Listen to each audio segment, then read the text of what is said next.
ఈ యొక్క అభ్యసనాన్ని అంచనా వేయడం, అసెస్మెంట్ ఆఫ్ లెర్నింగ్ అనేది తుది మార్కులు ఇవ్వడం కోసం, గ్రేడ్లు ఇవ్వడం కోసం నిర్వహిస్తే, అభ్యసనం కొరకు అంచనా, అసెస్మెంట్ ఫర్ లెర్నింగ్ అనేది బోధనా విధానంలో మార్పులు చేయడం కోసం, విద్యార్థికి తక్షణ పరిపుష్టి ఫీడ్బ్యాక్ ఇవ్వడం కోసం నిర్వహించడం జరుగుతుంది. ఎప్పుడైనా ఒక బిట్ అడగడం జరుగుతుంది, అభ్యసనాన్ని అంచనా వేయడం, అసెస్మెంట్ ఆఫ్ లెర్నింగ్కు ఉదాహరణలు వార్షిక పరీక్షలు, తుది పరీక్షలు, ప్రమోషన్ ఇవ్వడం కోసం నిర్వహించేటువంటి పరీక్షలు.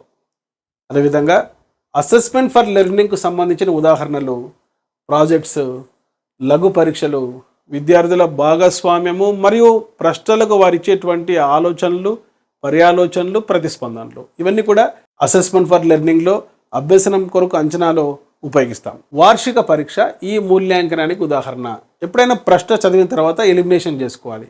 వార్షిక పరీక్ష అనేది లోప నిర్ధారణ మూల్యాంకనానికి సంబంధించింది కాదు, అది సమగ్ర మూల్యాంకనానికి సంబంధించింది కాదు, నిర్మాణాత్మక మూల్యాంకనానికి సంబంధించింది కాదు.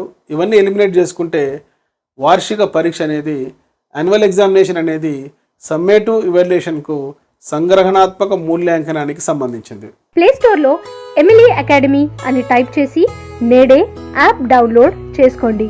All the best.